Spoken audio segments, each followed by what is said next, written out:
Ang pangalan ko ay Isabel Soliman Montenegro. Hanggang kagabi, ako ang perpektong asawa ng alta sosyedad. Yung tipo na nakikita sa mga magasin tungkol sa Maynila. Nakangiti sa tabi ng guwapong bangkerong asawa sa isang charity galangang Taal Foundation. Yung tipo na ang kasal ay naging headline sa Chika Manila sa loob ng 3 linggo. Yung tipo na ang buhay ay isang makinis at kumikinang na tapiserya ng haute couture, mga board ng charity foundation, at mga eksklusibong mansyon sa Forbes Park at mga apartment sa Punta Fuego.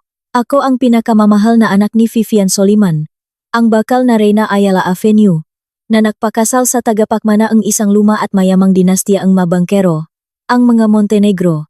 Pagsasani puwersa, iyan ang tawag dito nga society columnist.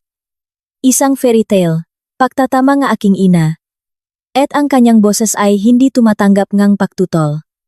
Naniwala ako run. O kahit papaano, kinumbinsi ko ang aking sarili na naniniwala ako. Ang pagguho ay nagsimula, tulad ng madalas mangyari sa aming mundo, sa SEDA, ang Taal Foundation Charity Gala, ang huling mahalagang kaganapan sa Kawanggawa ng season. Ginanap ito sa National Museum of Fine Arts. At sa ilalim namin ay isang kumikinang na itim na carpet ng gabi. Suot ko ang isang custom-made na Mikel 5 gown, isang kaskad ng ivory silk jacquard na parang nagelong sinang ng buwan sa aking balat. Si Rico, ang aking asawa sa loob ng 4 na taon, ay nakasuot ng brioni suit at isang ngiti na hindi abot sa kanyang nga mata. Ang kanyang paningin ay patuloy na gumagala sa karamihan, sa ibabawang gilid ng kanyang baso matyalan. Nakikisalamuha, mahal? Tanong ko, bahagyang inilapat ang aking kamay sa balikat ng kanyang tuksedo. Negosyo, sagot niya. Ito ay isang ensayadong pag-iwas. Nandito ang kliyente mula sa Hightower. Maging mabait ka at samahan mo ang asawang direktor ng museo. Interesado siya sa mga gawa nga iyong ina. Naglaho siya bago pa ako makasagot, natunaw sa dagat ng mga itim na tuksedo at kislap ng mga brilyante. Ginampanan ko ang aking tungkulin, nakikipag-usap tungkol sa postmodernismo sa isang babae na akala ay isang bagong fusion restaurant ang Baskuyat. Ngunit sa buong panahon, ang aking mga mata ay sumusunod kay Rico. Kumikilos siya ng may determinasyon. Hindi patungo sa tekmaknate mula sa Hightower, kundi patungo sa mas tahimik na labasan sa terasa. Isang malamig na kislap, kasing talas ng salamin, ang tumagos sa pagitan ng aking matadiyang. Instinct. Humingi ako ngang paumanhin at sumunod sa kanya. Ang seda ang aking gown ay bumubulong ngang mababala sa bawat hakbang. Mas marahas ang hangin sa terasa. Humahampas kasabay ngang amoy ngang basang lupa at dama de noche. Isang bagay na itinuring ngang aking ina na makatang angkop. At naroon sila, bahagyang natatakpan ngang halaman. Si Rico at siya. Si Leona Montenegro, isang malayong pinsan mula sa Cebuano branch ng Montenegro, na kararating lamang sa Maynila upang mahanap ng maoportunidad sa gallery curatorship. Siya ay binubuo ng mahahabang brasot binti at artistikong ginulong buhok na kulay kastanyas. Nakasuot ng simple ngunit perpektong tabas na emerald silk cholom dress. Hindi sila nag-usap, ngunit ang espasyo sa pagitan nila ay nag-umapaw sa isang intimasya na nagpatayong ng mabalahibo sa aking mga braso. Nakayuko siya, ang kanyang ulo ay nakatagilid upang marinig ang kanyang bulong. Isang ngiti sa kanyang labi na hindi ko nakita sa loob ng maraming buwan. Relax. Toto. Ang aking clutch ay dumulas mula sa aking manhit na mga daliri, tumama sa batong sahig na may malakas na kalansing. Ang salamin sa aking kompak ay nabasak na may malinaw na lagitik. Bigla silang nahiwalay.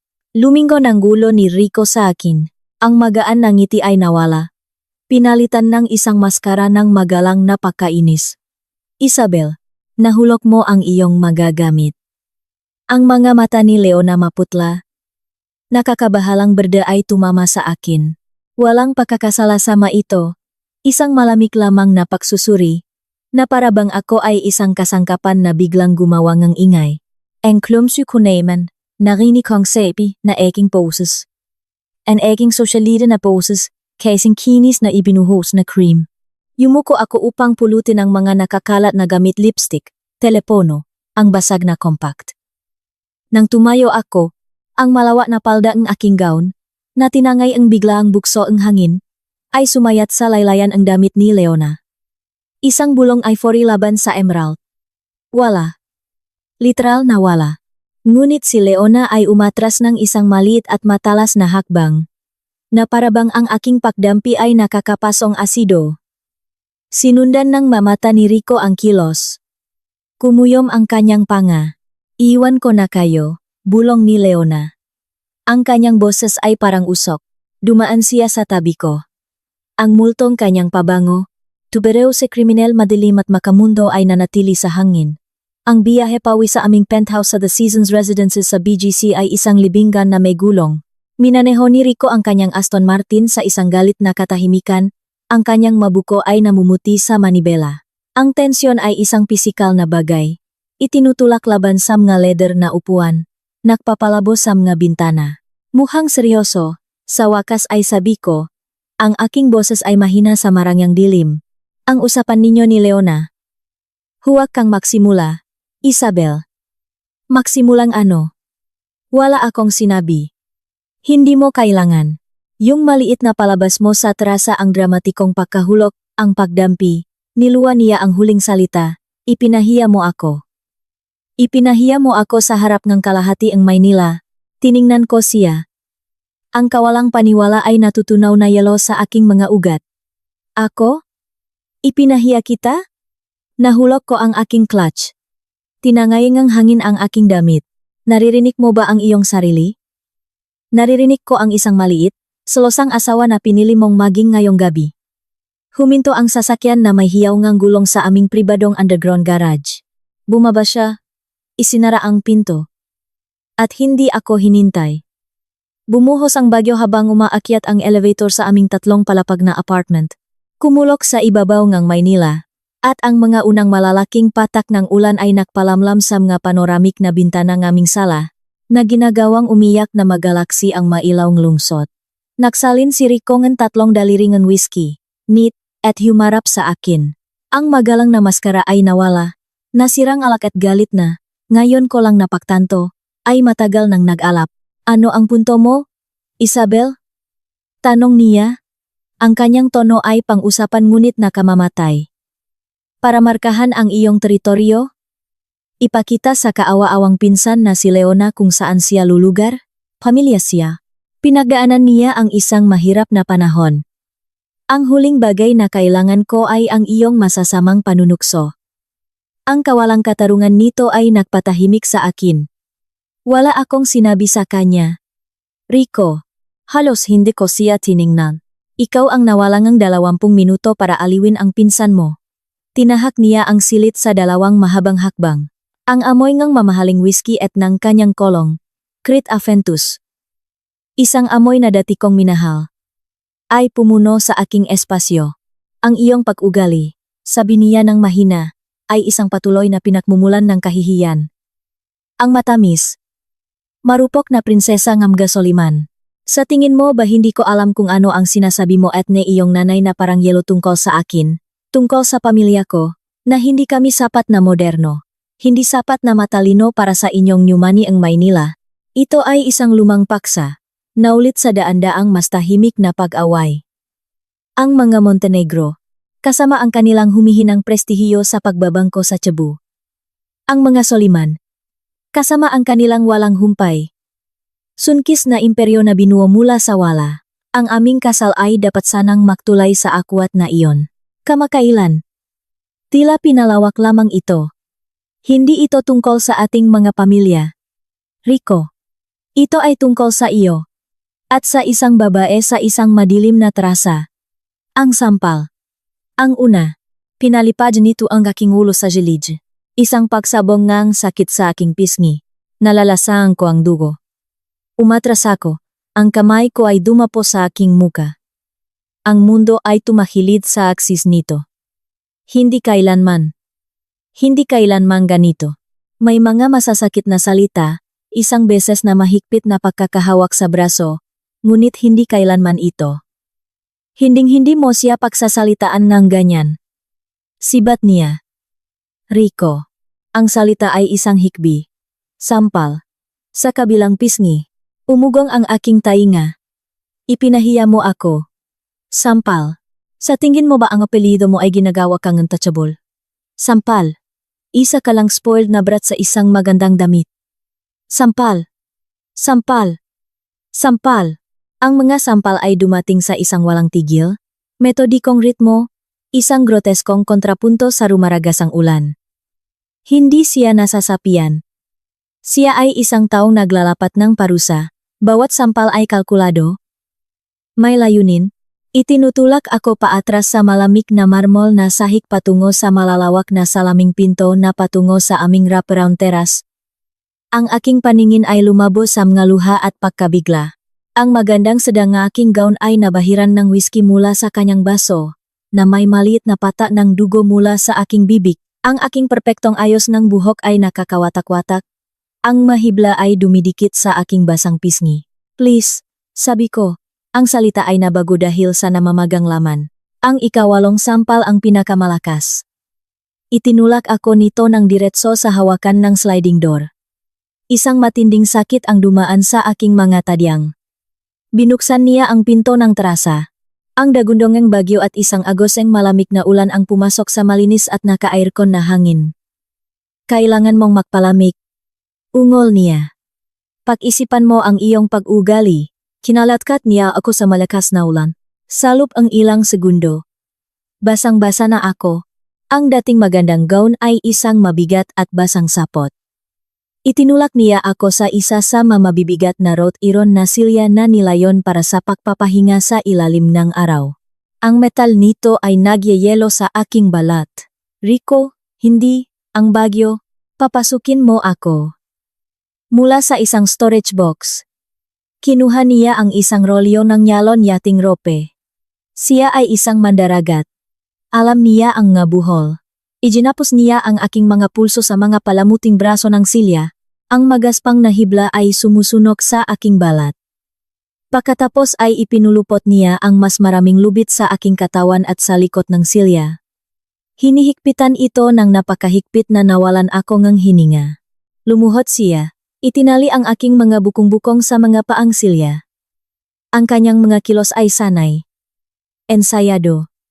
Hindi ito isang gawang ng galit. Ito ay isang ritual. Sabi sa forecast, titila rin pagsapit ng bukang liwewe.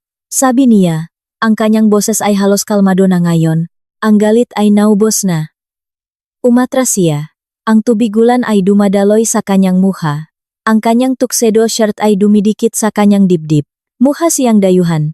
Isang guwapo. Malupit na Diyos ng bagyo. Ilang oras para mag-isip, para maalala mo kung sino ka. At mas mahalaga, kung sino ako. Magkakaroon ako ng pneumonia. Rico, for God's sake. Huwag kang maging marupok. Lumingon siya at bumalik sa mainit at ginintuang liwanag ng aming sala. Hindi siya lumingon. Ang pinto ay noksara na may isang pangwakos na kalabog. Sa pamamagitan ng mga guhit ng ulan sa salamin, nakita ko siyang naksalin muling ang inumin, binuksan ang telebisyon, at lumubog sa sopa, isang madilim na silweta laban sa kumikislap na liwanag. Ang panlalamig ay agaran at ganap. Isang uring ang pangangatoh na nakmumula sa kaibuturan ng aking pagkatao. Ang bawat patak ng ulan ay parang karayom na tumatagos sa manipis na seda, hinihigop ang natitirang init ng aking katawan, walang tigil ang pagbuhos ng ulan, pahalang. Nadalang hangin. Ang aking buong katawan ay nagsimulang manginik ng hindi mapigilan. Isang marahas na reflex laban sa walang humpay na hampas ng hangin at ulan. Ang siyudad sa ibaba ay isang malabong kumpol ng mga ilaw. Ang aking muha ay pumipintik kasabay ng tibok ng aking puso. Isang mainit, nakakahiyang pulso laban sa lamig. Hindi ito nangyayari. Ito ay isang bangungot. Magigising ka sa iyong kama na nakayakap ang kanyang braso sa iyo, at tatawanan mo ang masamang panaginip na ito. Ngunit ang kagat ng lubid. Ang hapti ng magasgas sa aking mga pulso habang ako'y nagpupumiglas. Ang bigat ng basang-basang damit na tila gustong sumakal sa akin lahat ay malupit at hindi may kakailang tutu. Lumipas ang maoras. Ang bagyo ay hindi humupa. Sa katunayan, lumakas pa ito. Ang kulok ay yumanik sa mismong mga butong skyscraper. Kinidlat ang langit, na nagliliwanag sa aking bilangguan sa matatalas at nakakatakot na magkislap. Sa mga kislap na iyon, Nakita ko ang aking refleksyon sa madilim na salamin, isang lunot, bagbok na nilalang, isang inabandonang manika na nakatali sa isang silya. Naisip ko ang aking ina, si Vivian Soliman, na nagtayo ng isang imperyo mula sa isang foreclosed na bahay, na nagturo sa akin na magbasa ng mga balance sheet sa halip ng mga fairy tale, na sinabi sa akin noong araw ng aking kasal. Huwag na huwag mong isusuko ang iyong kapangyarihan, Isabel. Ang iyong puso, marahil, kung tanga ka, ngunit hindi kailanman ang iyong kapangyarihan. Ibinigay ko kay Rico ang pareho, at ginamit niya ang isa upang makuha ang isa pa. Isang bagong uri ng pamanhit ang tumagos sa akin, mas malalim kaysa sa hapding ng ulan. Nagsimula ito sa gitna ng aking dibdib, isang matigas, kumikinang na ubot ng absolutong put. Ito ang lamig ng isang desisyon na ginawa. Isang linya na tinawid. Isang sarili na inilibing at isa pa na kumakalmot patungo sa ibabaw. Hindi ako mamamatay dito. Ang lubid ay mahigpit, ngunit si Rico, sa kabilang kanyang kasanayan sa paglalayak, ay itinali ito ng nakmamadali. Sa dilim at ulan, ang nylon ay madulas. Pinagtrabahuhan ko ang mabuhol sa aking mapulso, pinipilipit, hinihila, hindi pinapansin ang nasusunog na sakit habang natutuklap ang malayar ng balat. Inusok ko ang mabigat na silya. Pulgada bawat pulgada. Patungo sa gilid ng trasa, kung saan ang napasong agafe, na ngayon ay wasak ng bagyo, ay nakapatong sa isang palamuting ledge. Isang piraso ngang terachota mula sa isang basak na paso ang nakalatak sa basang bato. Inabot ito ngang walang hanggan. Sumisigaw ang aking mga kalamnan. Ang aking katawan ay nanginginig sa lamig at pagod, ngunit ang nagyayalong buhol sa loop ko ay naktulak sa akin. Minanyobra ko ang silya hanggang sa may sabit ko ang lubid sa aking kanang pulso sa matalas na gilid ng basak na seramika. Naglagari ako pabalik-balik. Isang bulong ng hahibla na naghihiwalay. Paulit-ulit, ang ulan ay nakatulong. Pinapalambot ang nilon. Ang aking mundo ay lumiit sa maliit, masakit na kilos na iyon, sa mabagal at kasiyasiyang pagkaputpot ng aking mga gapos. Sa isang huling desperadong pahila, ang aking kanang kamay ay nakalaya. Ang kanang kamay ay nakalaya. Ang mga daliri ko ay manhid, kulay ube, ngunit gumagana. Kinalikot ko ang mabuhol sa aking kaliwang pulso, sa aking katawan, sa aking mga bukong-bukong. Mas mahigpit ang mga ito, mas komplikado.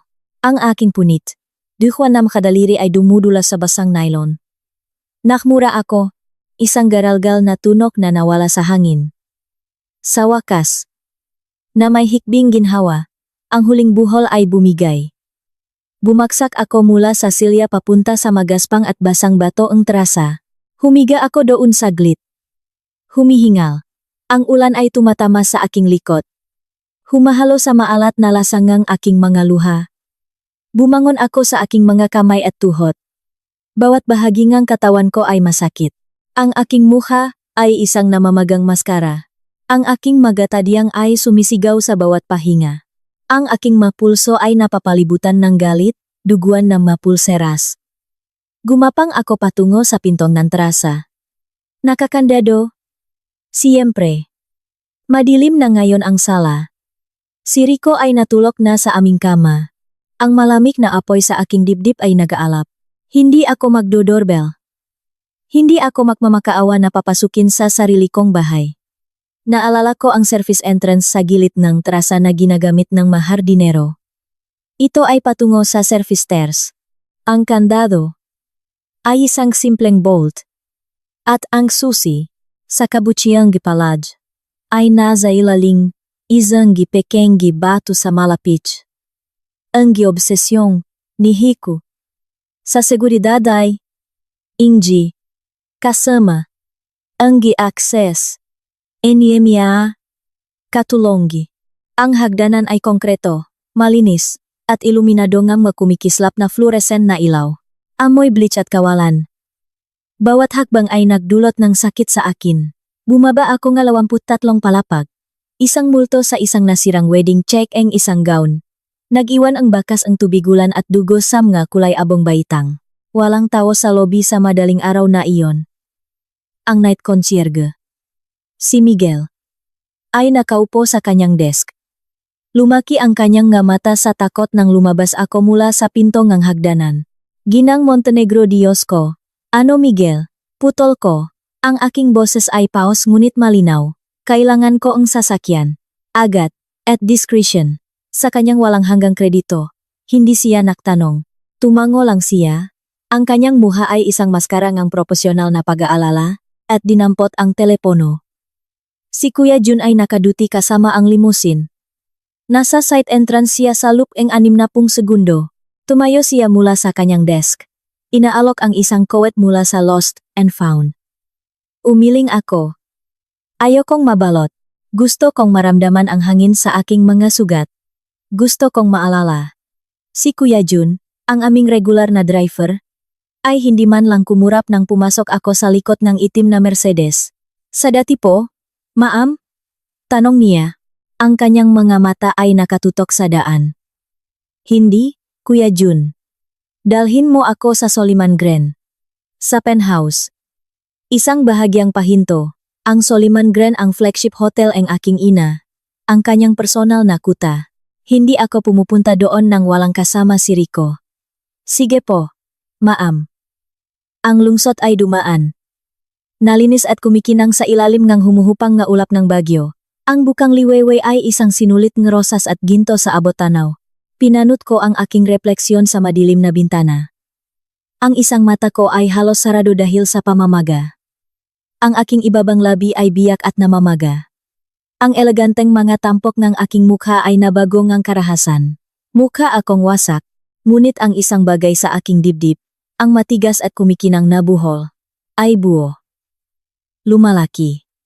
Pumasok ang Mercedes sa pribadong underground vault ng Soliman Gren, isang dedikadong elevator na na-access sa pamamagitan ng retinal scan o isang espesyal na susi, ang naghihinte. Mayroon akong susi sa isang kiring na halos hindi ko ginagamit, nakabaon sa aking wasak na clutch. Tahimik na umakyat ang elevator patungo sa penthouse, ang dalawang pinakamataas na palapak ng hotel. Ang punong tanggapan ng aking ina. Ang mapinto ay bumukas ng direkta sa isang sala, isang minimalis, brutalis na espasyo ng konkreto, salamin, at isang nakamamanghang tanawin. Isang napakalaking steel sculpture ni Richard Serra ang nangingibabaw sa isang pader. Bago mag-alas 6 ng umaga, ngunit si Vivian Soliman ay naroon na. Nakatayo sa tabi ng mabintanang mula sa sahig hanggang kisame, na may hawak na tasa ng itim na kape. Nakasuot ng malinis na puting shirt at katukmang pantalon, nakatingin sa gumigising na lungsod na parabang pag-ari niya ito, na sa maraming aspeto, ay totunga, lumingon siya nang tumunok ang elevator. Ang kanyang mga mata, kasing lamig at arctic blue ngang sa akin, ay sumakop sa akin ang basang-basa. Duguan na seda, ang mga pasa, ang gusot na buhok, ang nanginginig na mga paa. Walang kislap ngang pagkabigla sa kanyang mukha. Isang mabagal lamang. Nakakalamig na pag-unawa, at pagkatapos ay ang kanyang matampok ay tumigas sa isang ekspresyon ng ganap at nakakatakot na kalmado. Isabel?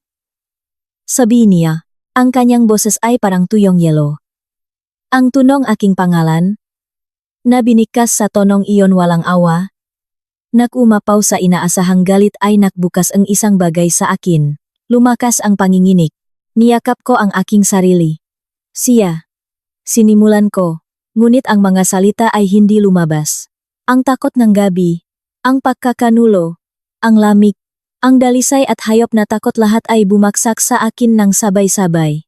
Isang tuyo at nasasakal na hikbi ang kumawala sa aking dibdib. Sa isang iglap, si Vivian ay nasa kabilang panig ng silid. Hindi niya ako niyakap, hindi niya kailanman ginawa ngunit hinawakan niya ang aking siko. Ang kanyang pagkakahawak ay matatak at hindi natitinag. At inakay niya ako sa isang malalim na armchair. Umupo ka. Dinampot niya ang telepono mula sa isang side table. Tumawag ka agad ng doktor mula sa The Medical City Premium. At sabihin mo kay Margo na magdala ng robe, makumot, at isang pitzel ng mainit na saa na may honey. Nakinig siya saglit. Wala akong pakialam kung nasa operasyon siya. Kailangan siyang pumunta rito. At alertuhan ang legal at security. Level 1 situation. Narito ang anak ko. Ibinaba niya ang telepono at lumuhod sa harap ko. isang pambihirang kilos. Sinuringang kanyang nga mata ang aking nga pinsala na may isang klinikal na pagsusuri. May ginamit ba siya bukod sa kanyang nga kamay? Umiling ako, hindi makapagsalita. May sugat ka ba sa ibang lugar? Pinilit ka ba niya? Hindi. Masampal lang. At itinali niya ako sa isang silya. Sa terasa. Sa ulan. Ang masalita ay mabulong na hinugot mula sa isang lugar ngang malalim na kahihiyan. Isang bagay na madilim at nakamamatay ang gumalaw sa kanyang nga mata, isang pangako ngang paglipol. Gaano katagal? Ilang oras? Tumango siya, isang beses. Desisyon na ginawa. Inabot niya ang kanyang kamay. Ang kanyang palat ay nakalutang malapit sa aking pasa sa pisngi ngunit hindi ito hinawakan. Ang kilos na iyon ay nagsabingang higit pa kaysa sa isang yakap. Ligtas ka na. Wala nang sinuman ang muling sasaktan ka. Ang doktor mula sa The Medical City Premium, isang maingat at mamahaling pribadong manggagamot na nag-alaga sa mga pinakamakapangyarihan sa lungsod, ay dumating sa loop ngang 10 minuto. Umiling siya habang sinusuri ako. Ang kanyang madaliri ay magaan. Nilinis niya ang mga sugat sa aking mga pulso at labi. Naglagay ng malamig na kompres sa aking namamagang mukha. At binigyan ako ng isang shot ng painkiller at isang bagay para sa impeksyon. Kakailanganin mo may x-ray para sa iyong megatadyang, sabi niya ng mahina. Malamang isang hairline fracture. At pahinga para sa hypothermia. Init, mega likido. Si Margo, ang personal na katulong ng aking ina, ay nagdala ng isang makapal na cashmere robe, malalambot na kumot, at saa. Tinulungan niya akong hubarin ang sira, basang-basa na Michael Cinco gown. Ang kanyang muha ay maingat na walang ekspresyon. Nakita ko ang isang kislap sa kanyang mamata nang mapansin niya ang magasgas mula sa lubit awa. Ngunit isang mabangis din at protektibong galit. Si Margo ay kasama ngang aking ina sa loop ngang 30 taon. Ako ay kasing tinding ngang kanyang alagagayang kay Vivian. Nakatakip sa robe, may mga kumot sa paligid ko, na may hawak na tasangang matamis at mainit na tsaa, sa wakas ay tumigil na ako sa panginginig. Ang kadyot ng pangangato nga aking katawan ay humuhupa. Ang nagaalap na put sa loob ko ay mas lalong naging maliwanag. Pinaalis ni Vivian ang doktor at si Margo. Inilapit niya ang isang silya sa akin at umupo. Nakayuko na nakapatong ang kanyang mga siko sa kanyang mga tuhod. Magsimula ka sa umpisa. Huwag kang mag-iwan ng anuman. Kaya ikinuwento ko sa kanya ang lahat ang gala, si Leona, ang pagdampingang seda, ang biyahe sa sasakyan, ang 8 metodikong sampal, ang lubit, ang ulan, ang mahaba at malamig na mga oras ng pagputol sa aking sarili gamit ang isang piraso ang basak na paso. Nang matapos ako, tahimik ang silid, na sinira lamang ng mahinang ugong ng lungsot sa ibaba. Ang muha ni Vivian ay parang isang marmol na eskultura. Pagkatapos ay nagsalita siya. Ang kanyang boses ay mababa at tumpak. Bawat salita ay isang bubok ng salamin. Ang nga Montenegro, sabi niya, ay palaging nga buwitre. Magaganda, makintap na mga buwitre sa isang ginintuang pugat, ngunit mga buwitre pa rin. Umiikot sila sa aking mga ari-arian mula noong araw na dinala mo ang lalaking iyon sa bahay. Pinatiknan ko siya. Sila. May nakita akong mimegyay regularidad. Ngunit ikaw ay in love. O, akala mo ay in love ka tang prenop. Kahit na ang bakal na iyon na pinirmahan mo ay hindi ka mapoprotektahan mula sa makamay ngang isang lalaki. Tumayo siya at lumapit sa isang matikas at ligtas na vault. Inilagay ang isang kombinasyon. Kinuha niya ang isang manipis na folder na Manila at ibinigay sa akin. Tahimik pa rin. Tiningnan ko ito. Ang iyong kasiguruhan sa kasal. Binuksan ko ang folder. Sa itaas ay isang larawan. Si Rico at Leona, hindi sa isang charity gala, kundi sa isang luntiang, maaraw na parke. Itinutulak niya ang isang stroller. Naglalakad siya sa tabi niya. Ang kanyang kamay ay nasa kanyang braso. Nakangiti sa kanya na may isang ekspresyon na kaswal na pag-aari sa bahay. Ang petsa sa larawan ay 18 buwan na ang nakalipas. Napahinto ang aking hininga. Ang sanggol sa stroller ay isang maliit na bata na may makapal na maitim na buhok at hindi may kakailang panga ni Rico. Ang pangalan niya ay Henrico, sabi ni Vivian. Ang kanyang boses ay walang anumang emosyon. 2 taong gulang na siya. Ipinanganak sa isang maliit na bayan sa labas ng Cebu. Ang ina ay nakalista bilang Leona Montenegro. Ang ama, hindi kilala.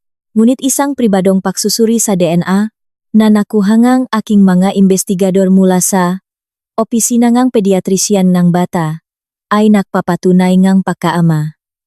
Richardo A. Montenegro 2. Ang mundo ay hindi gumuho. Ito ay nakristal.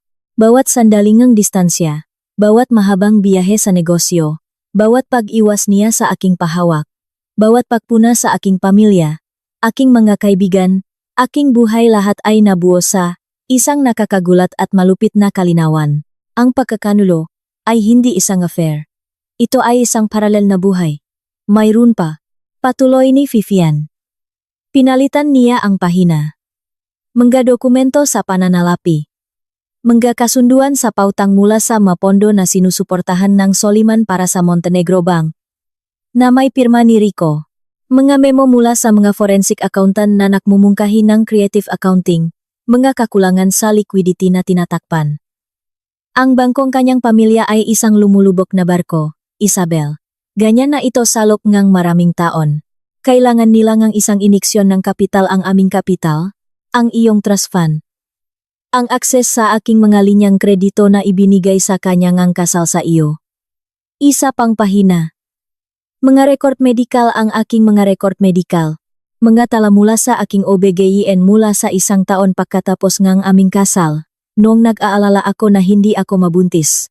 Pasyente ay nagpahayag ng pag-alala tungkol sa fertility. Lahat nege pagsusuri. Ay, normal. Sinuri ang kasaysayan nege contraceptive implant. Nakalakip ang isang sulat kamay na tala, hindi mula sa aking doktor. Ang maingat na pagtatanong sa parmasya ay nagpapahiwatik ng reseta para sa implant. Next planon.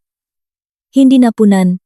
Ngunit ang kumpirmasyon ng paglalagay mula sa klinika ay hindi malinaw. Nagretiro na ang doktor, lumipat sa Costa Rica, walang kontak. Tumingin ako sa aking ina. Ang yelo sa aking dibdib ay kumakalat sa aking mga ugat. Sinasabi mo bang minanipula niya ang aking birth control? Sinasabi kong posibleng gusto niyang tiyakin ang isang tagapakmana. Isang tagapakmana ang Soliman Montenegro upang paksamahin ang imperyo. Oh, ang kanyang tingin ay tumatagos, na gusto niyang mapanatili kang abala, nakatali. Habang pinapanatili niya ang kanyang kabilang pamilya. Ang isang buntis na asawa ay isang abalang asawa. Ang kalupitan nito ay nabuksan ng paunti-unti. Bawat layer ay mas kasuklam-suklam. Ang pampublikong kahihiyan sa gala ay hindi tungkol sa damit, ito ay tungkol sa pagpapalala sa akin nege akin lugar. Isang lugar na tahimik, pandekorasyon, at nasa ilalim nege kanyang kontrol. Ang aking aksidenteng pagdampi ay isang spark sa pulburang kanyang sariling pagkakasala at sa mangang loob. Isinara ko ang folder. Ang aking makamay ay matatag. Ang maluha ay nawala. Tanging ang ubot na iyon ng absolutong zero na lamig ang nanatili, na ngayon ay nag-alap na may asul, hindi natitinak na apoy. Ano ang gusto mong gawin, Isabel? Tanong ni Vivian. Hindi ito isang nagtuturong tanong. Ito ay isang alok. Isang reyna na nag-alok sa kanyang general ng isang espada. Tumingin ako sa bintana. Sumikat na ng husto ang araw. Pinipinturahan ng ginto at rosas ang mga skyscraper ng Maynila. Ang aking lungsod. Ang lungsod ng aking ina. Ang lungsod na sinubukan ng nga Montenegro na kunin, piraso-piraso, sa pamamagitan ng pagsira sa akin. Dinampot ko ang isang makinis at ligtas na satellite phone mula sa side table. Hindi ko tinawagan ang aking abogado. Hindi ko tinawagan ang pulis. Tinawagan ko ang isang numero na alam ko sa puso. Sumagot ang tawag. Isabel? Ang boses sa kabilang linya ay alerto. Sa kabilang ang maagang oras. Si Mateo, ang pinuno NG Seguridad NG aking ina. Ang de facto na commander NG kanyang pribadong hukbo, NG ameaga abogado, investigador, at MH troubleshooter. Mateo, si Isabel ito. Ang aking boses ay malinaw. Patak. Pangwakas. Isagawa ang mga Soliman Protocols. Lahat ng ito. Isang maikling paginto. At Mateo? Opo, ma'am. Huwag mag-iwan ng kahit isang Montenegro na nakatayo. Nakaroon ng maikling katahimikan sa linya. Isang tahimik na pakilala sa digmaan na aking idineklara. Naintindihan ko. Mobilizing now. Tinapos ko ang tawag. Tumingin ako sa aking ina. Tinitingnan niya ako. Isang multong isang ngiti mabangis. Mayabang. Nakakatakot na dumampi sa gilid ng kanyang ngalabi. Dahan-dahan siyang tumango. Lumingon ako pabalik sa bintana. Sa gumigising na lungsot sa ibaba. Nawalang kamalay-malay na ang tanawin ng kapangyarihan nito ay malapit ng magbago. Ang bukbok na babae sa cashmere robe ay wala na. Sa isang lugar sa lamig at ulan. Sa mahangin na trasan na iyon, namatay siya. Ang babaeng nakaupo rito ngayon, ang kanyang mukha ay minarkahan ng sakit. Ang kanyang puso ay isang fault ng yelo, ay isang bagong tao. Siya si Isabel Soliman. At ang mga Montenegro ay kagagawa lang ngang huli at pinakamasamang pagkakamalingang kanilang buhay. Ang katahimikan sa penthouse pagkatapos kong ibaba ang telepono ay nakabibingi. Ang tanging mga tunok ay ang mahinang ugong lungsot sa ibaba at ang pagmamadalingang dugo sa aking sariling mga tainga. Naramdaman ko ang adrenalin na nagdala sa akin sa madaling araw na nagsisimulang humupa. Nag-iwan ng isang guwang, nanginginig na pagod, ang sakit sa aking mukha at mga tadyang, na pinipigilan ng iniksyon ng doktor, ay nagsimulang bumalik. Hindi gumalaw si Vivian. Pinapanot lamang ako. Ang kanyang tingin ay sumusuri tulad ng isang taga-suring ng brilyante. Ang mga Soliman Protocols. Sabi niya sa wakas. Natatandaan mo ba kung ano ang ibig sabihin niyan? 12 taong gulang ako nang ipasaulo mo sa akin ang maito. Sabi ko. Ang aking boses ay pause pa rin. Ikapitong senaryo. Asymmetric engagement laban sa isang kaaway na may kaugnayan sa pamilya. Ang mga protocol ay mga plano ng aking ina para sa bawat posibleng banta. Hostile takeovers, corporate espionage, kidnapping. Sila ay malamig at eleganteng mga plano para sa pagwasak. Hindi ko kailanman naisip na kailangan kong gamitin ang isa laban sa sarili kong asawa. At ang pangunahing layunin ng ikapitong senaryo? Tanong niya. Ang kanyang tono ay parang isang propesor. Ang pagputol sa lahat ng operasyonal, financial, at social nodes ng network ng kalaban na may pinakamataas na bilis at pagiging pinal, upang walang maiwang plataporma para sa muling pagtatayo o pagganti.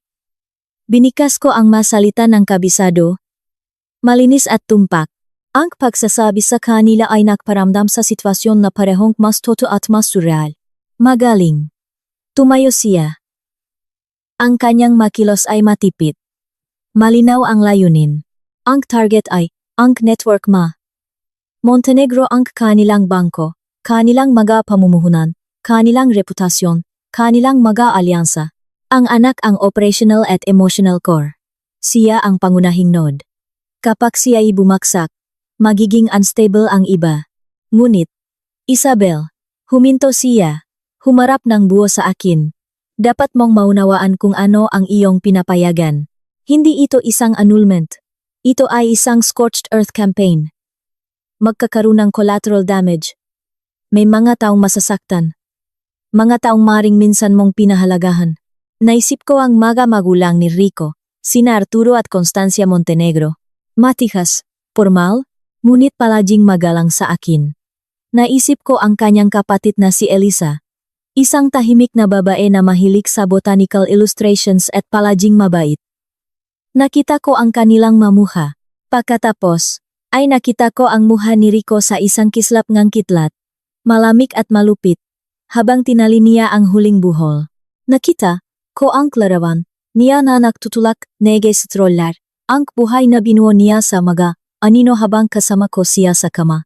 Alam nila, sabi ko, ang realisasyon ay dumating na may bagong asidong kalinawan. Ang kanyang nga magulang, alam nila ang tungkol kay Leona, sa bata.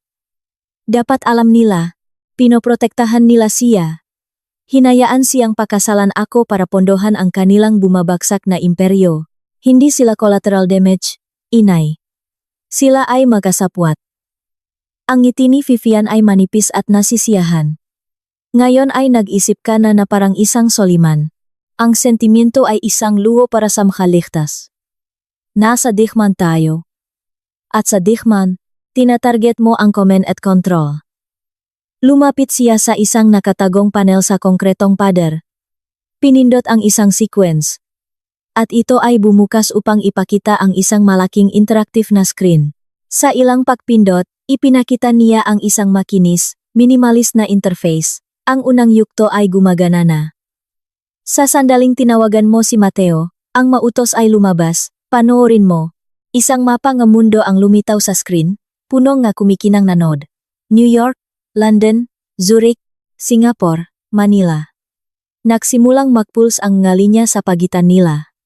Ang maulat ng status ay nag-scroll sa isang side panel. 5:47 AM PHT, Soliman Capital Management. New York. Inutusan na ilikwidat ang lahat ng hawak sa Montenegro bank bonds. Isagawa ang sell order sa lahat ng securities na may kaugnayan sa Montenegro sa mga pinamamahalaang pondo. Unahin ang piliskay sa presyo. Besh. 49. AMPHT. Soliman Global Law. Manila. Nagay ng emergency petition para sa Temporary Protection Order, TPO, at annulment dahil sa domestic violence laban kay Ricardo A. Montenegro II. Kasabay na nagay ng petisyon para sa eksklusibong paggamit ng conjugal dwelling at agarang pag-freeze ng lahat ng conjugal assets, na binabanggit ang Clause 12 ng Prenuptial Agreement tungkol sa gross infidelity at Clause 7 tungkol sa financial fraud. 5:50. 2 AM Prive. Soliman Private Security. Global. Team Alpha na ipinakalat sa Soliman Grand HQ para sa proteksyon ni Isabel. Team Bravo na papunta sa Montenegro Penthouse para sa asset surveillance at verification. Team Charlie na nagsisimula ng buwang financial at personal background check kay Leona Montenegro, kanyang mga kasama, at lahat ng miyembro ng pamilya Montenegro. Unahin ang pagtukoy sa lahat ng financial at personal na kahinaan. 5:55 MHT. Media Reputation Management, Manila, New York. Nagbuo ng paunang briefing para sa mga filing contact sa Philippine Daily Inquirer, The Philippine Star, at Chika Manila. I hold ang pag-publish habang naghihintay ng go signal para sa isang controlled na paglabas ng narrative. Ito ay isang simfoning pagwasak na nagaganap sa tahimik at kumikinang na teksto. Ang imperyo ang aking ina, ang makina na palagi kong itinuturing bilang pinakmumulan ang aking kaginhawahan at pribilehiyo, ay nagpapakita ang tunay nitong kalikasan. Isang sandatang ang kirurhikal, nakakatakot na katumpakan. Ang asset freeze. Sinimulan ko, habang pinapanut ang isa pang linya ng teksto tungkol sa pagflag sa isang BFE offshore account na nag-scroll. Tatalab sa kanya sa loob ng isang oras, pagtatapos ni Vivian. Ang kanyang mga personal na account, ang mga joint account, ang mga credit line laban sa kanyang mga share sa family bank. Magsisimulang tanggihan ang kanyang mga card bago mag-almusal. Ang bangko mismo, binago niya ang view sa isang komplikadong financial dashboard. Ang Montenegro Bank ay nasa life support sa loob ng 2 taon. Kritikal silang nakadepende sa isang revolving credit line mula sa isang konsortiyum ng mga bangko. Ang chairman ng konsortiyum na iyon ay may 3 malalaking utang na loob sa akin. Ang credit line na iyon ay aalisin sa 9:01 AM.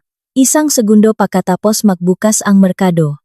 Kasabay nito, ang mga sell order para sa kanilang mga bonds ay babaha sa merkado, na magpapabagsak sa presyo at magti-trigger ng default sa kanilang natitirang utang. Pinag-usapan niya ang bangkarota at pagkawasak na parang pinag-usapan niya ang panahon. Nakakahanga. At ito ay unang yugto lamang. At ang babay, si Leona, ang pangalan ay parang abo sa aking dila. Nakislap ang mga mata ni Vivian. Tinatrabaho na iyan ng Team Charlie. Ngunit mahuhulaan ko, ang mga Montenegro mula sa kabilang linya, ang mga taga-Cebu, ay halos walang pera. Nandito siya para sa isang dahilan upang mapalapit sa kanya, upang igiit ang kanyang claim. O ang kanya. Pinindot niya ang screen. Ipinakita ang larawan ng bata. Ang bata ang susi. ang panganay na anak na lalaki ni Rico. Sa mga matang ang isang lumang dinastiya tulad ng Montenegro, may halaga pa rin iyon, lalo na kung itinuturing kanilang isang bagsak na negosyo. Tumingin siya sa akin. Kailangan mong makita ang natitirang bahagi ng file. Ibinigay niya sa akin ang isang tablet. Naglalaman ito mega detalyadong pagsusuri. Mga ulat sa pagmamanman, mga financial tray. Ang buhay ni Leona ay hinubaran. Siya ay isang junior curator sa isang maliit na museo sa Boston, na layoff 6 na buwan na ang nakalipas. Lumipat siya sa Maynila, sa isang kaakit-akit at napakamahal na townhouse sa isang tahimik na bahagi ng Quezon City, na binabayaran ng isang shell company na pabalik sa isang trust ng pamilya Montenegro. Ipinakita ng kanyang mga credit card statement, ang mga hapunan, sa mga restaurant na sinabi ni Rico na mga business meeting, mga flight papuntang Palawan tuwing weekend na sinabi niyang naglalaro siya ng golf kasama ang mga kliyente. May mga resibo mula sa isang child psychologist para sa mga aplikasyon sa isang prestihiyosong preschool. At doon nakabaon sa isang bank transfer log ay isang buwanang deposito mula sa isang account sa panggalan ni Rico, RD 500,000 para sa living expenses. Ang pinakamatinding ebidensya ay hindi pinansyal. Ito ay isang serye ng mga transcribe na text message na nakuha mula sa isang backup ng isang lumang telepono ni Rico, isang telepono na nawala niya 1 taon na ang nakalipas. Tila, natagpuan ito ng mga tao na iking ina. Rico. Naghihinala na siya. Nagtatanong na naman tungkol sa biyahe sa Palawan. Leona. Ayusin mo. Trabaho mo yan. Rico. Ang trabaho ko ay palakihin ang anak mo. Kailangan niyang ama, hindi lang isang buwan ng seka. Rico. Alam ko. Masama lang ang tiempo. Ang boto sa liquidity ay sa susunod na buwan. Kailangan ko ng isang tahimik na Isabel. Kailangan kong pirmahan niya ang consent para sa capital injection mula sa kanyang trust fund. Leona. Ang pera ang asawa mo. Laging perang asawa mo. Kailan magiging buhay natin ito? Rico. Kailan kami ni Henrico hindi na magtatago? Rico. Malapit na. Pagkatapos ng boto. Kapag ligtas na ang pera. Pangako. Ginagawa ko ito para sa atin. Para sa ating kinabukasan. Tinitigan ko ang nga salita. Tahimik na Isabel. Kailangan niya akong tahimik. Isang hangal na gatasan para sa kapital. Ang aking pirma sa isang dokumento na maglilipat ng milyon-milyon mula sa aking mana papunta sa bumabagsak na bangko ang kanyang pamilya. Binibigyan siya ang oras habang pinaplano niya ang kanyang kinabukasan kasama niya. Isang alon ng pagduduwal. Mainit at malupit. Ang dumaan sa akin. Ibinaba ko ang tablet. Ang aking mangkamay ay nanginginig ngayon. Hindi dahil sa kahinaan, kundi dahil sa dalisay, malakristal na galit. Ginagamit niya ako para pondohan ang kanyang kabilang pamilya. Sabi ko, ang nga salita ay guwang. Ginagamit kanya para iligtas ang legacy ng kanyang pamilya. Pagtatama ni Vivian. Bagaman ang kanyang tono ay hindi banayad. Ang kabilang pamilya ay isang bonus lamang.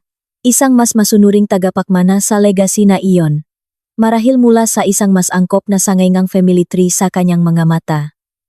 Ikaw ang susi sa fault, Isabel. Hindi lang niya inaasahan na lalaban ang kandado. Isang oras pagkatapos. Nakasuot na akong ibang baluti. Isang simple at eleganteng itim na sheath dress mula sa butik na hotel. Ang mataas na neckline nito ay nagtatakip sa mga pasa sa aking lik. Isang makeup artist na ginagamit ni Vivian para sa mga photo retouching ay gumawang isang maliit na himala. Gamit ang color corrector at strategic contouring. Nabawasan niya ang pamamaga at itinago ang pinakamasamang pakawalan ng kulay. Na may malalaking salaming pang-araw. Mukha akong isa pang mayamang. Manilay niya na nagpapagaling mula sa isang gabing pagpupuyat. Hindi isang biktima ngang karahasan sa tahanan. Nasa likod ako ng isang hindi kapansin-pansin na itim na sedan kasama si Mateo, na nakaparada sa isang pribadong garahe na may direktang tanaw sa pangunahing pasukan ng Montenegro Bank Tower sa Ayala Avenue. Ang sasakyan ay may mga monitor na nakalingsam nga maingat na kamera na inilagay ngang team ni Mateo. Ipinapakita ngang isang screen ang abalang trading floor sa loop. Ang isa pa ay nakatutok sa mga executive elevator. Ang credit line ay pinutol sa ganap na 9. 00 AM. Sabi ni Mateo sa mahinang boses. Sa loob ng 3 minuto, bumagsak ang presyong kanilang nga bono. Sa screen, nakita ko ang kaguluhan. Ang matelepono ay nakadikit sa mga tainga. Makamay sa buhok. Mga muha ay maputla. Ang ticker para sa embang ay isang kaskat ngang mapulang numero. 9:17 AM. Lumabas si Rico sa elevator. Mukhang hindi siya natulog. Ang kanyang karaniwang perpektong buhok ay magulo. Ang kanyang kurbata ay maluwag. Sumisigaw siya sa telepono habang nakmamartsa patungo sa trading floor. Isang batang analis ang tumakbo papunta sa kanya. Naggestur sa isang tablet. Kinuha ito ni Rico, tumingin, at ang buong katawan niya ay nanigas. Nawala ang kulay sa kanyang mukha. Lumingalinga siya. Ang kanyang mga mata ay nanlalaki, na parabang naghahanap siya ng pinakmulan. Siya ang kapitan na napagtanto na ang kanyang barko ay hindi lang tumatagas, napunit na ito sa kalahati. Nag-vibrate ang aking bagong secure na telepono. Isang news alert. Montenegro Bank. Mbang. Bumagsak dahil sa mga tsismis ang liquidity crisis. Trading suspended. Nagsisimula na. Pagkatapos ay tumunog ang kanyang telepono. Sinagot niya ito. At kahit sa pamamagitan ng kamera, nakita ko ang kanyang ekspresyon na nagbago mula sa gulat tungo sa dalisay, walang halong galit. Alam na niya ang tungkol sa TPO, sa asset freeze, sa petisyon ng annulment, lahat ay sabay-sabay na tumama. Sumigaw siya sa telepono, pagkatapos ay ibinato ito sa marmol na pader. Nakawatak-watak ito. Wala akong naramdaman. Walang pagkabigla o takot, walang awa. Isang malamig lamang na pagmamasid. Ito ang lalaking nagtali sa akin sa isang silya sa gitna ng bagyo. Ito ang kahihinatnan. Tara na. Sabi ko kay Mateo. San po? May meeting ako sa aking abogado. Si Ate Olivia Tirona ay kasing talas ang kanyang opisina sa isang modernong gusali sa BGC. Ang ina mo ay nagligtas sa aking law firm mula sa isang napakapangit na pampublikong iskandalo isang dekada na ang nakalipas. Sabi niya nang walang paligoy. Isipin mong bayat na iyon. Ngayon, sabihin mo sa akin ang lahat. At ang ibig kong sabihin ay lahat, hindi ang PR version. Hindi ang bersyon na nagpoprotekta sa interes ng iyong ina. Kundi ang pangit, totoo, at makataong bersyon. Iyon ang nananalo sa korte. Kaya ikinuwento ko ulit ang lahat. Ang mga sampal, ang lubid, ang ulan, ang nakatagong anak, ang mga financial scheme, ang mga text message, ang pakiramdam na ako'y isang gatasan para sa kapital. Nakinig si Olivia, hindi nagsusulat. Nang matapos ako, tahimik siya saglit. Okay, sabi niya sa wakas. Narito ang plano. Ang pangabuso ay nagbibigay sa atin ng moral high ground. Ang nakatagong anak at financial fraud, ang ating kill shot. Hindi lang siya manloloko. Posibleng kriminal siya. Ibabaon natin siya sa discovery. Hihilingin natin ang bawat email, bawat text, bawat transaksyon sa nakalipas na 10 taon. Ipapatawag natin ang kanyang mga magulang, kapatid, at ang kanyang kabit. Ano ang kailangan mo sa akin? Tanong ko. 2 bagay. Una, kailangan mong maging perpektong biktima. Sa ngayon, ibig sabihin niyan ay makita ngunit tahimik. Pangalawa, kailangan mong bigyan akong isang bagay na personal, isang bagay na nagpapakita ang iyong sakit. Hindi lang ang galit ng gasoliman. Naisip ko ang basak na kompak sa trasa. Mayroon ako. Sabi ko. Magaling. Ngayon, sumandal siya, ang kabilang babae, si Leona. Siya ay isang liability sa kanya, ngunit isang potensyal na asset sa atin. Natatakot siya. Siya ay isang sikreto. At ngayon ang kanyang pinakukunan ng kabuhayan ay malapit nang mawala. Ang makataw na iyong ina ay nahuhukay. Gusto kong pag-isipan mo kung gusto mo siyang kontakin. Kontakin siya? Bakit? Upang dalhin siya sa ating panik. Upang magbigay nga affidavit. Upang bigyan tayo ng kutsilyo na itatarak sa kanyang likod. Ang ideya ay kasuklam-suklam. Pag-isipan ko. Huwag kang mag-isip ng matagal.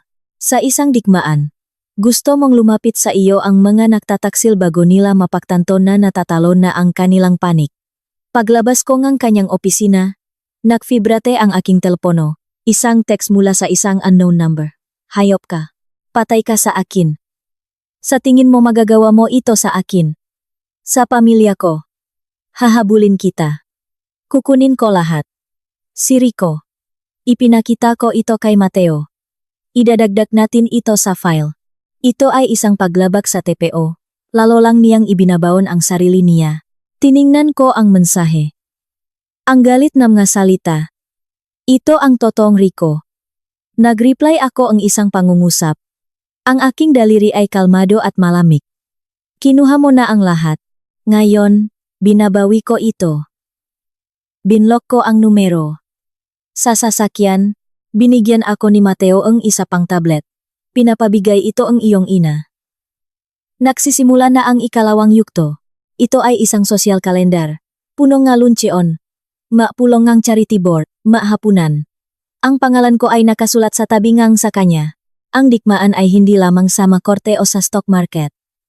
Ito ay sama ballroom. Sama dining room. Sama pribadong club. Ito ay isang digmaan ng persepsyon, at ang aking mukha, na may bahagyang nakatagong manggabakas ng kanyang karahasan, ang pinakamakapangyarihang sandata sa teatro na iyon. Uwi na tayo, Mateo, sabi ko. Sa Soliman Grand. Habang umaandar ang sasakyan, tiningnan ko ang aking refleksyon.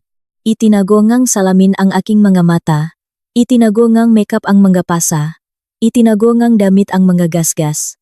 Ngunit sa ilalim nito, ang bagong babae, ang hinubok sa bagyo, ay nakatingin sa labas. Siya ay malamig, galit, at nagsisimula pa lamang. Akalangam nga Montenegro. Kaharap nila si Isabel Soliman Montenegro, ang tahimik na socialite na asawa. Malapit na nilang makilala si Isabel Soliman. At siya ay anak ng kanyang ina. Dumating ang pagkakataon sa ika-4 na araw. Ibinigay ito ni Olivia Tirona. Si Rico ay kumuha ng abogado, sabi niya, pagdating sa penthouse. Hindi basta-basta. Kinuha niya si Ate Franco Vargas.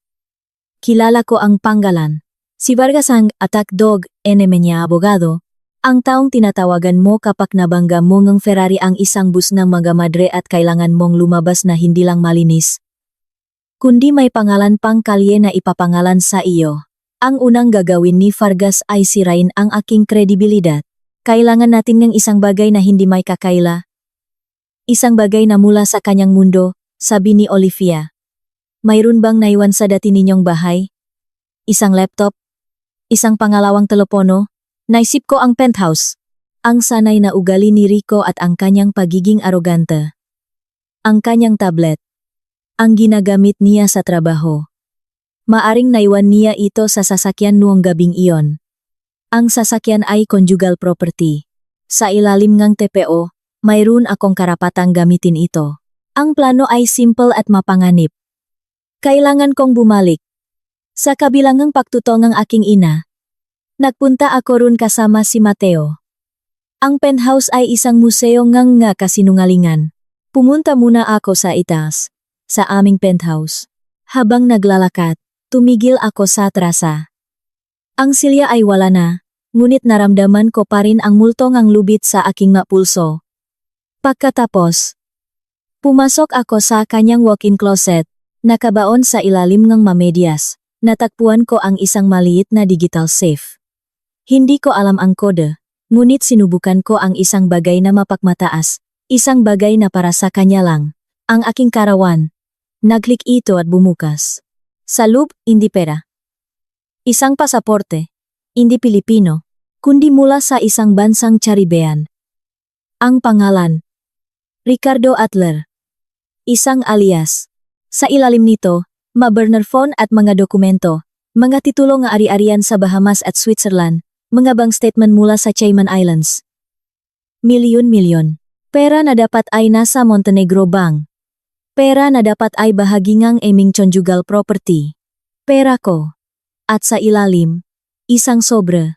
Mga larawan aking ina, si Vivian, noong dekada 90, kasama ang mga dokumento tungkol sa isang kontrobersyal na real estate deal, blackmail, isang insurance policy. Ang lalim ng kanyang pagkakanulo ay nakakagulat. Kinunan kong litrato ang lahat. Kinuha ang pasaporte, mga telepono, at ang blackmail file. Bit-bit ang mga dokumento. Bumaba ako sa garahe.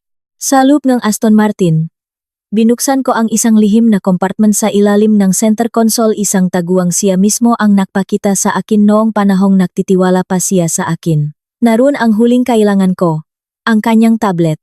Kinuha ko ito at tuluyang umalis. Ang tablet ang nagbago ang lahat.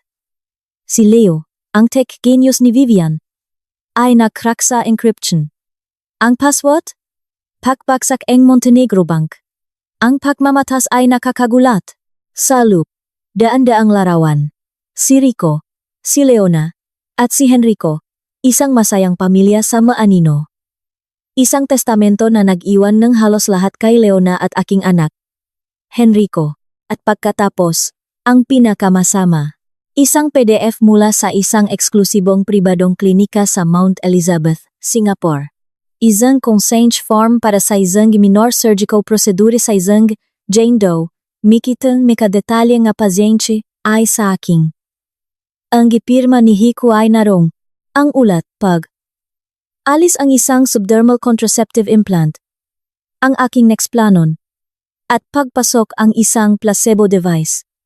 Hindi niya lang minanipula ang aking birth control.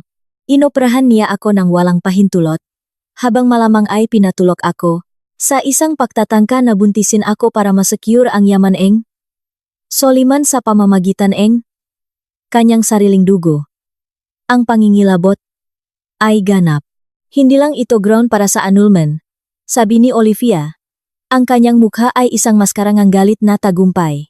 Ito ay criminal. Pambubugbog, panloloko, posibleng kidnapping. Maari natin siyang ipakulong. Hindi, sabi ko, ang yelo sa loob ko ay nakristal sa isang bagay na kasing tigas ng brilyante. Hindi pa. Ang pag-aresto ay gagawin siyang biktima. Ibabaon natin siya sa pananalapi at lipunan. Ihihiwalay natin siya. Kapag wala na siyang natitira, kapag siya'y isang walang pangalan at walang pera, saka natin ibibigay ito sa prosekutor. Iyon ang parusa. At pagkatapos ay dumating si Rico, na lumabag sa TPO. Sumisigaw sa lobby ng Soliman Gren. Kalmado kong ipinakita sa mapulis ang court order. Habang kinukuha nila siya, nagmamakaawa siya. Isabel, please, huli na ang lahat, Rico. Sabi ko, ang aking boses ay kasing lamig nuyelo sa aking puso. Basag ka na. Ang digmang panlipunan ay mabilis at brutal. Isang tanghalian sa bahay ni Doña Consuelo Feira sa Forbes Park, kung saan maingat na ibinunyak ng aking ina ang katotohanan, ang pang-abuso, ang nakatagong pamilya, ang panloloko sa pananalapi. Sa loob ng isang araw, ang mga Montenegro ay naging parya. Si Leona, na ang ma-credit card ay tinanggihan at ang sasakyan ay hinatak, ay tumakbo sa mga magulang ni Rico para sa tulong. Ngunit sa halip na tulungan siya, nagpadala si Arturo ng tauhan upang piliting kunin si Henrico. Gusto nilang angkinin ang tagapagmana at itapon ang ina. Na-stranded at natatakot na mawalan anak, ginawa niya ang tanging natitirang galaw. Tinawagan niya si Olivia Tirona. Siya ang ating star witness, sabi ni Olivia. Kailangan nating makipagkita sa kanya. Sa isang lihim na pagtatagpo na pinanood ko sa pamamagitan ng video feed, ibinuhos ni Leona ang lahat. Ang mga kasinungalingan, ang mga pangako, ang kanyang takot. Nag-alok si Olivia ng isang bagong buhay para sa kanya at sa kanyang anak bilang kapalit ng kanyang buong kooperasyon at lahat ng ebidensya. Habang kinukuha ni Leo ang data mula sa mga account ni Leona, natakpuan namin ito. Isang email mula kay Rico na may kalakip na isang liham ng pagbibitiw na pinirmahan ng kanyang ama, si Arturo, na nagtatalaga kay Rico bilang kanyang kahalili. Isang plano para sa isang kupsalup ng pamilya. Ipinadala namin ang isang kopya ng hindi nagpapakilala kay Arturo Montenegro. Ang resulta ay agaran. Tinakwil ni Arturo ang kanyang anak, pinutol ang lahat ng pondo, Si Rico ay mag-isa na ngayon. Nalugi. Itinakwil. At lubos na desperado. Nakalayaman si Rico kinabukasan dahil nakbayat ng malaking piyansa si Ate Vargas. Alam niyang tapos na ang kanyang mundo. Sa isang huling pagtatangka, sumangayong kami, sa isang pagpupulong, sa isang abandonadong museo na pagari NG Soliman. Dumating si Rico. May hawak na digital recorder, isang deadman switch. Kung hindi niya input ang isang code bawat oras, ang lahat ng kanyang blackmail material sa aking ina, sa akin, sa kanyang sariling financial misdeeds ay ipapadala sa media. Ngunit bago niya magamit ang kanyang alas, dumating ang sariling security team ng kanyang ama, na ipinadala upang linisin ang gulo. Sa kaguluhan, ang pinunoang security team ni Arturo ay binaril si Rico sa braso upang pigilan siya. Habang nanonot lamang si Ate Vargas ng may malamig na ekspresyon, kinuha nila ang walang malay na si Rico at ang recorder, na sinira ang deadman switch. Ang pamilya Montenegro ay nagsasakripisyo ng kanilang sariling anak upang iligtas ang panggalan ng pamilya. Isang huling text mula kay Leona ang nagbigay sa amin ng lokasyon ni Rico. Pinecrest, isang liblib na wellness facility sa Tagaytay. Sa isang mapangahas na paglusop, nakapasok kami. Nakita ko siya sa pamamagitan ng isang one-way mirror, isang sirang tao, na may sedatives. Naramdaman niya ang aking presensya, inilapat ang kanyang kamay sa salamin, at bumulong ang aking pangalan. Hindi ako pumasok sa loop. Pinanut ko siyang magdusa sa loop ng ilang minuto ang lalaking minsan kong tinawag na asawa, na noong una ay tila isang Diyos ng bagyo, ngayon ay isang anino na lamang na inabandona ang sarili niyang dugo. Umalis ako nang walang sinasabi. Pagbalik ko sa sasakyan, tumawag si Leo, ang tech genius ng aking ina. Nakuha ko na. Ma'am, sabi niya. Yung recorder na kinuhang nga tauhan ni Arturo ay peke. Ang tutong deadman switch ay na-trigger at nag-upload sa isang hidden cloud server na nakaling sa tablet na kinuha natin sa sasakyan. Nakinig ako habang pinatuktok ni Leo ang audio. Ito ay isang na-record na tawag sa telepono na nagpapatunay na alam ng kanyang ama, si Arturo, ang tungkol sa suicide mission at sinang-ayunan ito. Si Rico ay hindi lamang isang halimaw. Siya ay isang sakripisyong tupa. Hawak ko na ngayon ang kapangyarihan na wasakin hindi lamang si Rico, kundi ang buong pamilya Montenegro, kasama na ang patriarka. Bumalik kami sa Maynila na may hawak na sandata ang pagwasak. Inalok ng Montenegro ang isang kasunduan. Lahat ng ari-arian. Isang trust fund para kay Henrico. At si Rico ay mananatili sa Pinecrest magpakailanman.